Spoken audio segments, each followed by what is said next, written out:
Olá, amiguinhos, tudo bem com vocês? Na aula de hoje eu trago aqui a distinção, ou seja, a diferença entre duas palavrinhas. Uma delas é a variável e a outra é a incógnita.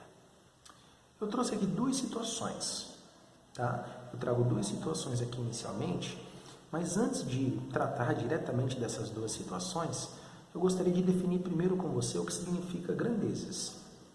Bom, grandeza é tudo aquilo que eu posso contar ou medir. Exemplo disso, eu posso pegar, por exemplo, a velocidade, posso pegar o tempo, distância, enfim, tudo que eu posso contar ou medir é considerado grandezas, tá bom? Vamos pensar aqui nessa primeira situação. Quando você vai abastecer o seu carro, ou seja, colocar a gasolina lá no carro, existe um preço que é cobrado a cada litro. Então vamos supor que num posto de gasolina aí, qualquer, eu parei para abastecer e percebi que um litro de gasolina eu tenho que pagar R$4. R$4. Se eu colocar 2 litros de gasolina, eu vou ter que pagar R$8. Se eu colocar 3, eu vou ter que pagar 12. E se eu colocar 4, eu vou ter que pagar 16. E se eu colocar uma quantidade desconhecida, eu chamo essa quantidade de litros de X. Como é que eu posso representar o preço a pagar? Eu posso chamar o preço a pagar de Y, certo? Mas o preço a pagar depende exclusivamente da quantidade de litros, certo? E como cada litro custa R$4, então o preço a pagar vai ser 4 vezes o número de litros. E isso que vocês estão vendo aqui, é uma expressão matemática, tá? Temos aí uma equação, onde as grandezas X, que está representando o número de litros, e Y, que está representando o preço a pagar, elas vão variar. Esse é o preço que eu vou pagar. O frentista que vai te atender vai falar assim, olha, o preço que você vai pagar depende de quantos litros você vai colocar. Então, eu tenho aqui uma expressão matemática onde tem o X e o Y, eles não são necessariamente um valor isolado de incógnito, ou seja, um valor, ele representa um valor qualquer. Aqui o X e o Y eles podem variar, eles podem ser qualquer valor, tá? Então, por exemplo, supondo que você chegue lá com R$80. Se você chega com R$80, é possível dizer quantos litros você consegue com esses R$80. Ou você chega lá e fala, eu quero 50 litros. Então, ele vai pegar os 50 e multiplicar por 4 para definir qual vai ser o preço a pagar. É muito importante eu conseguir trazer situações do dia a dia e modelar essas situações de uma maneira algébrica, tá? Então, aqui eu tenho um modelo algébrico, onde o preço depende exclusivamente do número de litros. Então, por exemplo, já que eu tenho essa sentença, assim, y é igual a 4x, então, se o y está representando o preço a pagar,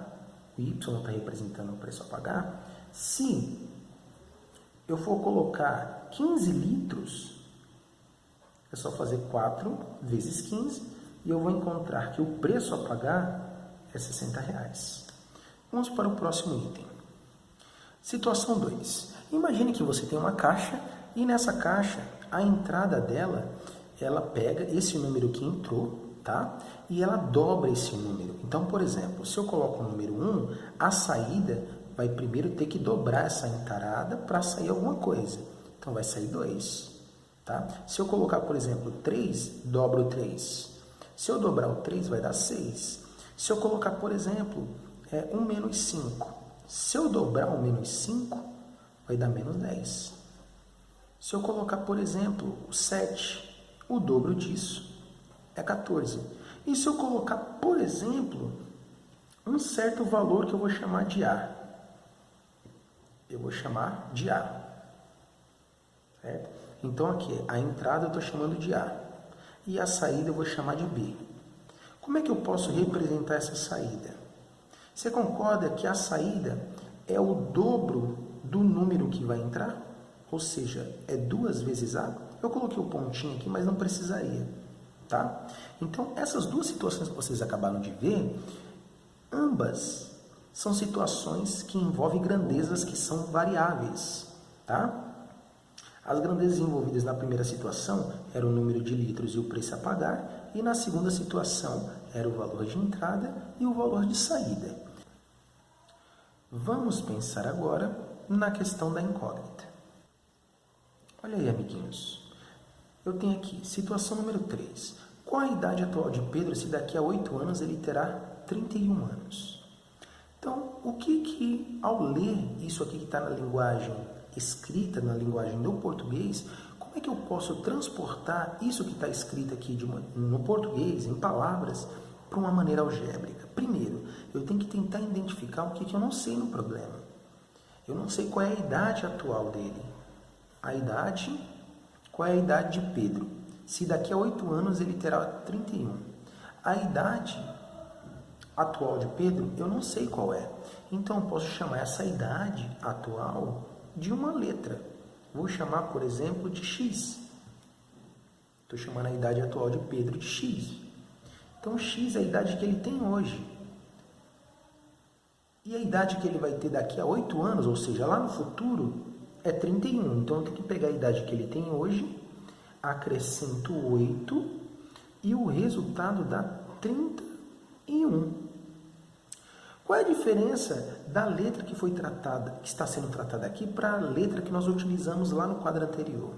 É que nesse momento, essa letra aqui, ela está sendo utilizada para representar um valor desconhecido.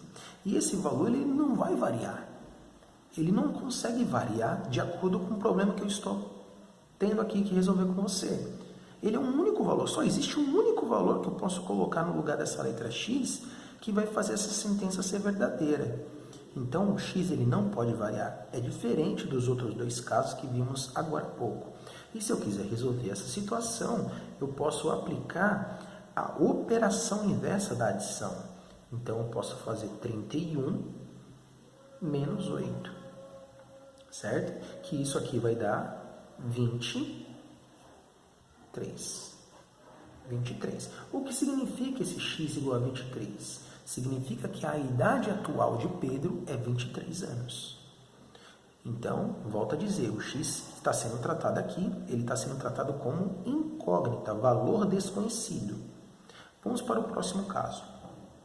Qual é o número cujo triplo somado com 10 dá 91? Novamente, eu tenho uma situação que envolve apenas incógnita, ou seja, valor desconhecido. Existe um número que eu não sei qual é, que ele é desconhecido, que eu vou chamar, por exemplo, de letra N. Então, agora eu preciso traduzir essa escrita aqui para uma linguagem matemática.